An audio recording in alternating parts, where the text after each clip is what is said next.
Assalamualaikum warahmatullahi wabarakatuh. Salam dan bahagia Bapak dan Ibu guru penggerak. Perkenalkan, saya Didit Yoga Sutipyo, calon guru penggerak angkatan 10 dari Kabupaten Pati, Jawa Tengah. Video ini adalah praktek penerapan seketika restitusi untuk menyelesaikan permasalahan siswa di sekolah tempat saya mengajar. Sebagai informasi, seketika restitusi adalah proses menciptakan kondisi bagi murid untuk memperbaiki kesalahan mereka, sehingga mereka bisa kembali kepada kelompok mereka dengan karakter yang lebih kuat.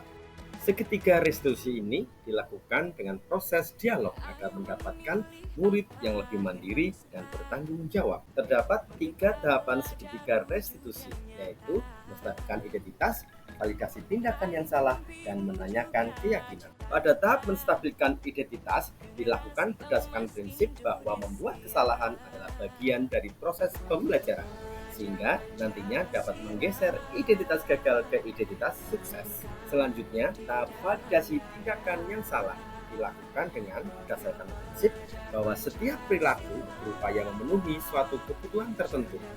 Guru akan bergeser dari pemikiran stimulus responsif menjadi proaktif, sehingga mengenali dan mengakui kebutuhan murid akan memperbaiki hubungan dengan murid. Pada tahap akhir seketika restitusi adalah tahap menanyakan keyakinan. Murid-murid akan diberi pertanyaan-pertanyaan bermakna untuk memunculkan motivasi secara intensif. Murid mampu mengaitkan keyakinan dengan tindakan yang salah. Pertama, Rindo beberapa kali terlambat masuk kelas selepas sholat zuhur. Dia beralasan sholat di masjid. Inilah praktek seketika restitusi. Waalaikumsalam warahmatullahi wabarakatuh. Silakan Rido. Baik, Mas Rido ya. Oke, Mas Rido, kenapa Pak Didit memanggil kamu hari ini? Tidak tahu, Pak. Tidak tahu ya. Nah, kalau saya itu pelajaran PPK itu jam 7.08. Itu masuknya jam berapa ya Mas Rido? Jam 12.40. Nah, tadi Mas Rido masuk di jamnya Pak Didit itu PPKN itu jam 7.08 jam berapa Mas Rido? Jam 13.30. Nah, itu artinya apa ya Mas Rido? Saya terlambat masuk pada pelajaran Pak Didit. Iya Mas Rido, saya juga pernah terlambat, tapi tidak selama itu ya Mas Rido ya. Iya, maaf, Pak. Oke, nah berapa kali Mas Rido terlambat di pelajarannya Pak Didit? 3 kali, Pak. Pelajarannya juga sama ya kalau setelah dulu sering terlambat ya? Iya, Pak. Oke, kenapa sih Mas Rido kok suka terlambat setelah pelajaran 7.08? Salat di masjid, Pak. Sholat di masjid ya. Istirahat mulai jam berapa sih Mas Rido? Jam 11.30. 11.30 sampai 13.30, berarti ada waktu 1 jam 10 menit. Cukup enggak untuk istirahat dan sholat? Cukup, Pak. Cukup ya sebetulnya ya. Terus apa yang dilakukan Mas Rido kok bisa sampai telat sekitar 40 menitan? Ngobrol terlalu lama di kantin. Nah, kira-kira ngobrol terlalu lama di kantin, padahal sholatnya juga belum, pelajaran juga harus segera masuk, bagus tidak? Tidak bagus, Pak. Tidak bagus? Oke. Nah, kira-kira kamu bisa tidak memperbaiki masalah kesalahan ini? Bisa, Pak. Nah, coba bagaimana cara memperbaiki supaya tidak terlambat lagi masuk jam 7.08?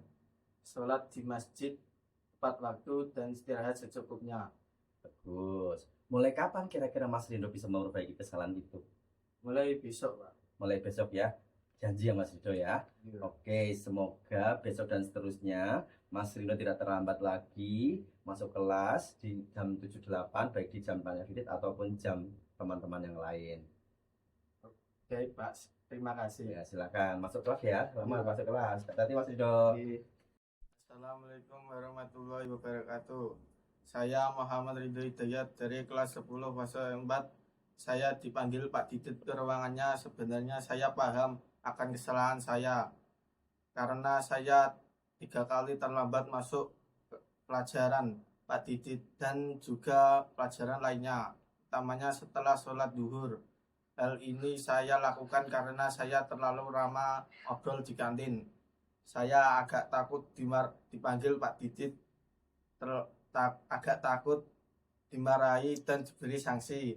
Tapi ternyata Pak Didit tidak memarahi saya dan saya dapat memahami kesalahan dan dapat perbaiki kesalahan ke depannya. Assalamualaikum warahmatullahi wabarakatuh. Kasus kedua, Pasya beberapa kali tidak menggunakan seragam sekolah selepas pelajaran olahraga. Ia tetap menggunakan seragam olahraga untuk mengikuti pelajaran selanjutnya. Inilah praktek segitiga restitusinya. Assalamualaikum. Waalaikumsalam warahmatullahi wabarakatuh. Mas Pasya nggih? Oke, Mas Pasya, baik. Mas Pasya, hari ini tahu nggak kenapa Mas Pasya saya panggil? Tidak tahu, Pak. Oke, coba sekarang hari apa Mas Pasya? Hari Jumat. Hari Jumat ya. Hari Jumat seharusnya pakaiannya apa nih seragamnya? Pramuka. Oke, jadi artinya apa ini Mas Pasya Pak pakai pakaian olahraga?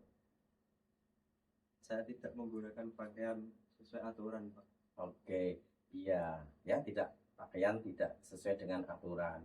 Semoga tidak terjadi lagi ya Mas Pasya ya. Iya, maaf. Oke, nah kenapa Mas Pasya kok tidak memakai pakaian pramuka pada hari ini? Karena bajunya belum kering, Pak. Bajunya belum kering. Kenapa bisa belum kering? Padahal kan Jumat ini kan sudah semingguan Mas Pasya. Karena belum saya cuci, Pak. Oh, belum dicuci ya. Oke. Berarti Mas Pasya belum nyuci baju. Kenapa baru cuci kemarin Mas Pasya? Karena lupa, Pak. Lupa ya Mas Pasya ya. Oke. Kira-kira bisa tidak Mas Pasya untuk memperbaiki kesalahan ini jangan sampai salah baju lagi? Bisa, Pak. Bisa ya. Oke. Karena kan hari Jumat kalau meskipun ada olahraga harus pakai seragam pramuka kalau sudah pelajaran lain ya kan Mas Pasya ya. Iya. Oke, coba bagaimana cara agar Mas Pasya itu mampu memperbaiki kesalahan Mas Pasya? Menyiapkan baju sejauh hari-hari, Pak. Oke, jauh hari disiapkan dulu Mas Pasya ya. Nah, bagus. Kira-kira mulai kapan ini Mas Pasya bisa memperbaiki kesalahan ini? Mulai besok, Pak. Mulai besok ya, tidak sampai mengulang kesalahan lagi. Diingat-ingat ya Mas Pasya ya. Iya. Oke, semoga Mas Pasya itu tidak melakukan kesalahan lagi, tidak salah kostum lagi, tetap bawa pakaian pramuka meskipun hanya pelajarannya olahraga hari Jumat tetap ready. Gitu ya Mas Pasya ya. Iya. Baik, semoga sukses Mas Pasya ya. Oke, Terima kasih, Pak. sama-sama. Assalamualaikum warahmatullahi wabarakatuh. Saya Raihan Islamia Pasa dari kelas 11 F8. Saya dipanggil Pak Didit di ruangannya. Sebenarnya saya sudah tahu akan kesalahan saya karena tidak menggunakan baju pramuka dan menggunakan baju olahraga di waktu KBM. Saya agak takut sebenarnya dipanggil, takut dimarahi dan diberi sanksi. Tapi ternyata Pak Didit tidak memarahi saya dan saya dapat memahami kesalahan saya untuk memperbaiki ke depannya. Wassalamualaikum warahmatullahi wabarakatuh. Demikian video demonstrasi kontekstual modul 1.4 disiplin positif.